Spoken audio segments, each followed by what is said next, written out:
So I've been back in Sydney for about, I guess, an hour. It's Saturday the 26th and it's about 10 past 5. I don't even know how many days it's been since the end of the advanced follow-up. Time is just, it doesn't even seem important anymore. I guess just like Joe says,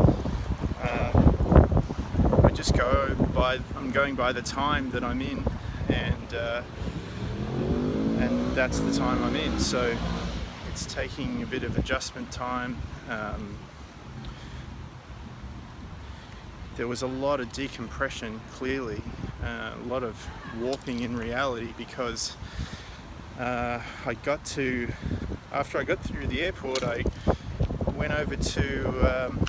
flew over to LA, and I was in the Qantas lounge there, and my flight got cancelled, and the alternative flight to Melbourne, which is an hour away from Sydney, got cancelled as well.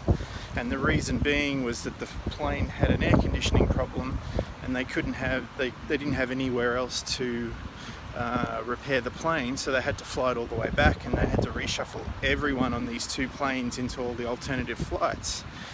So there's a massive reorganization going on, and when I finally got my next flight booked in, it was to Brisbane, which is about 3 or 4 hours away from Sydney. And then I was there for I was supposed to be there an hour and a half, but when I got there, the plane that I was supposed to connect to had already left. So time's like zipping in all directions. It doesn't know where to sit down. And then I finally reorientate myself, and the flight gets delayed twice, like 15 minutes or 20 minutes, and then half an hour, and I'm like, Jesus, am I ever going to get home? And finally get on the plane, and finally arrive in Sydney, and then I get to the taxi to get home, and there's all this disorganization of queues, and people are all over the place. And then I get in the taxi, I'm like, finally I'm in the taxi, I'm almost there.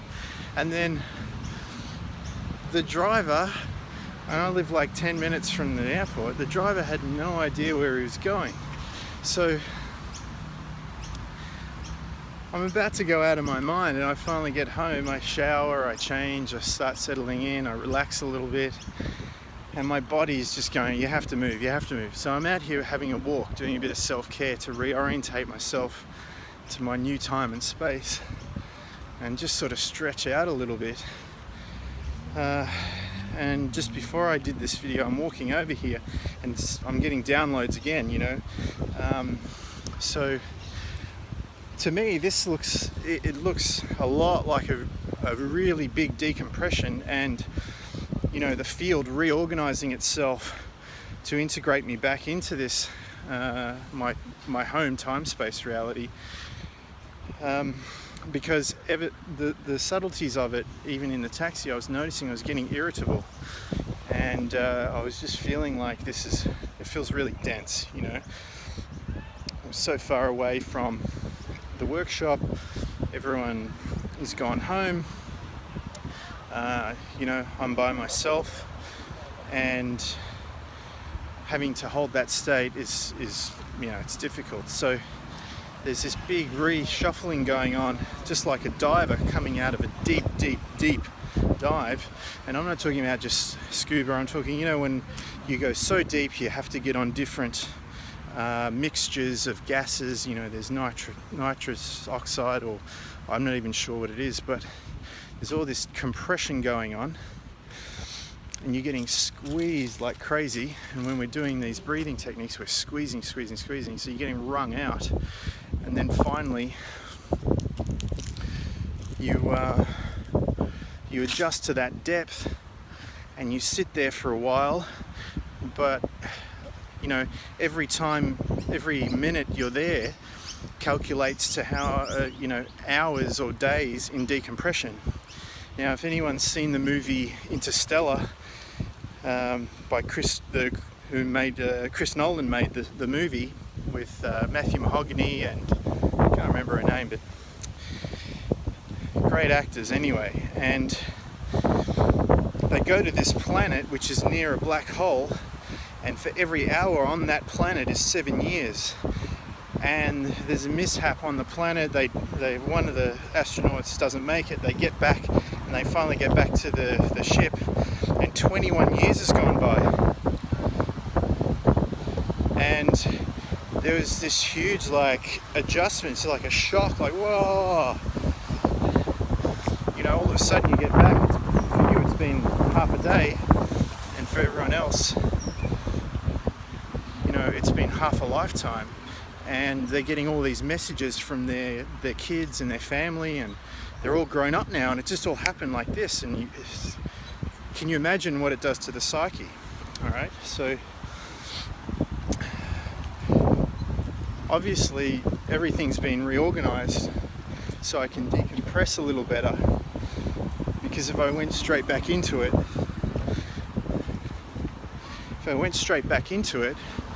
then I know based on the past how I used to deal with things, I would have gotten really aggro. I would have snapped at the taxi driver, and I would have started looking for an escape from where I am in my reality, which I've created over a long period of time. I've put a lot of work into this reality. It's not a bad one, it's a really good one, but it's I didn't have that floaty, spacey feeling like you would be at a really deep level of consciousness, where the feeling of love is really potent. Okay, so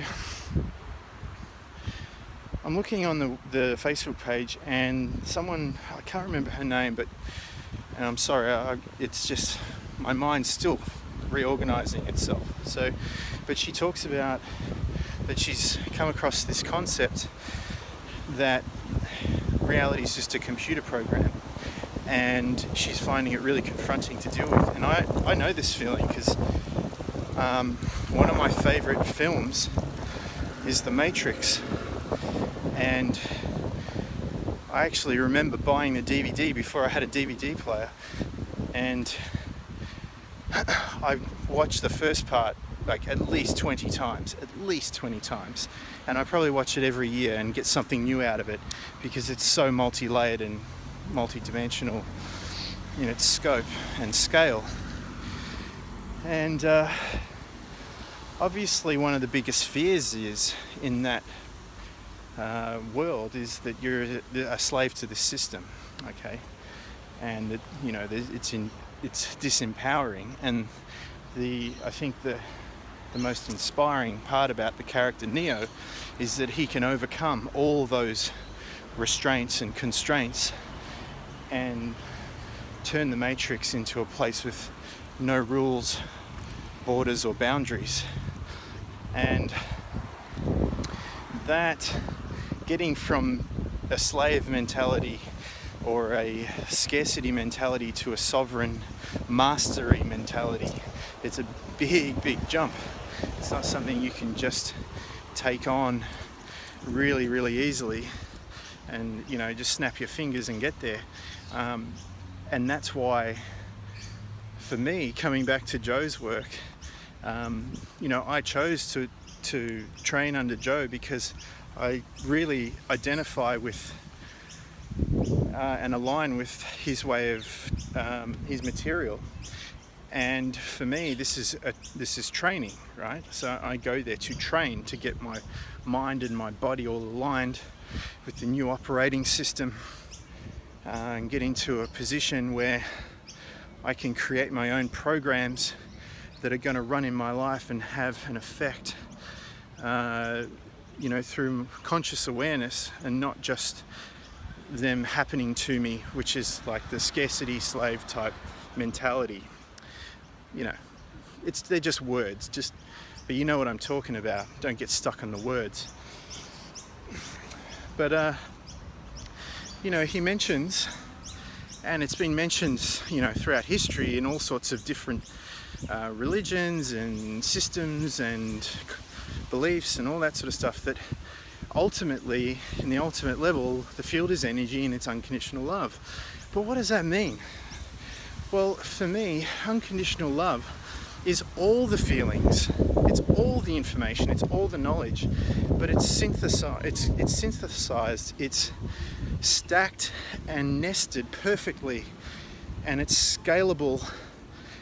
And there was another word, it's scalable, and